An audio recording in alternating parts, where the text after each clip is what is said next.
So, pwede pang bata. Pero syempre, pwede ito pang adult, women, small size. Pwede, pang teenager, ganyan. Okay, ayan po. Ano nakaano dito? Ride-free motorcycle. Design niya po talaga yung ganyang print, ha? Okay, code naman ito ay D74. D74, 290 pesos lang po. 290 pesos mga sis. Parang pang teenager to. Para sa akin. Mga sis, pwede ko ito ma-recommend sa age na pwedeng 12, 13, 14, 15, ganon. Pero pag mga big build na, yung talagang mga tas 14, 15 di na kaya. Mas to sa mga medyo petite. Kasi hindi siya pa wide. Kahaba yung style niya. Code ID 74, 290. Next. Ito ang ganda nito, mga sis. Brand new din. Bago. Ayan.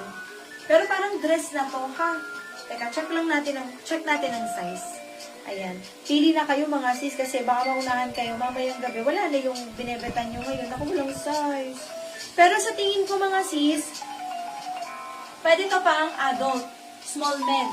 Pero kung sa bagets po ito, ipapasok sa mga mas bata, pwede naman mga sis gawin nilang dress. Ayan o. Above the knee ko naman, so baka pag mas maliit sa akin, halimbawa kung big build si Bagets, tapos 9-10 years old siya, pwede to sa mga sis sa kanila. Below the knee na to sa kanila. Okay, code ako dito ng D77. Ganda. H&M naman to mga sis ha. D77, 380 pesos. Ayan.